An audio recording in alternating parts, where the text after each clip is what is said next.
ETV Bharat news ടൈമിലേക്ക് സ്വാഗതം. കേജ്രിവാളിന്റെ അറസ്റ്റിൽ പ്രതിഷേധിച്ച ആം ആദ്മി പാർട്ടി മന്ത്രിമാരായ അതിഷിയെയും സൗരവ് ഭരദ്വാജിനെയും കസ്റ്റഡിയിലെടുത്ത ഡൽഹി പോലീസ്. സമാധാനപരമായി പ്രതിഷേധിക്കുന്നതിനിടെ പോലീസ് തടയുകയായിരുന്നുവെന്ന് അതിഷി.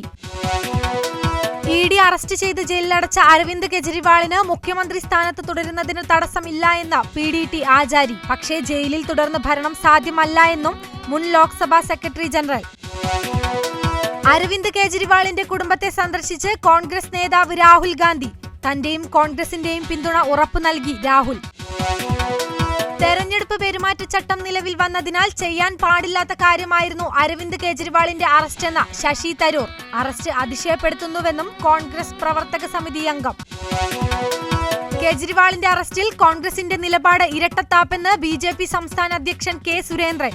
കേരളത്തിൽ കേന്ദ്ര ഏജൻസികളുടെ കേസുകളിൽ എന്താണ് നടപടിയെടുക്കാത്തതെന്ന് ചോദിച്ചവരാണ് കോൺഗ്രസുകാരെന്നും കുറ്റപ്പെടുത്തൽ. മദ്യനയ അഴിമതി കേസിൽ BRS നേതാവ് K. കവിത നൽകിയ ജാമ്യാപേക്ഷ പരിഗണിക്കാതെ സുപ്രീം കോടതി.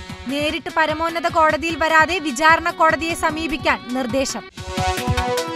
ഇന്ത്യൻ സ്പേസ് റിസർച്ച് ഓർഗനൈസേഷന്റെ പുനരുപയോഗ വിക്ഷേപണ വാഹനമായ പുഷ്പക്കിന്റെ ലാൻഡിംഗ് വിജയകരം. പരീക്ഷണത്തിന് വേദിയായത് കർണാടകയിലെ ചിത്രദുർഗ എയറോനോട്ടിക്കൽ ടെസ്റ്റ് റേഞ്ച്.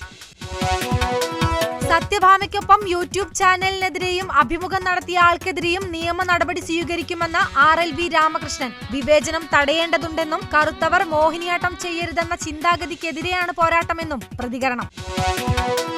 IPL-ന് കൊടിയേറ്റം. ആദ്യഘട്ട മത്സരങ്ങൾ ഏപ്രിൽ 7 വരെ. ക്രിക്കറ്റ് ആരാധകർക്ക് ഇനി ആവേശപൂര നാളുകൾ.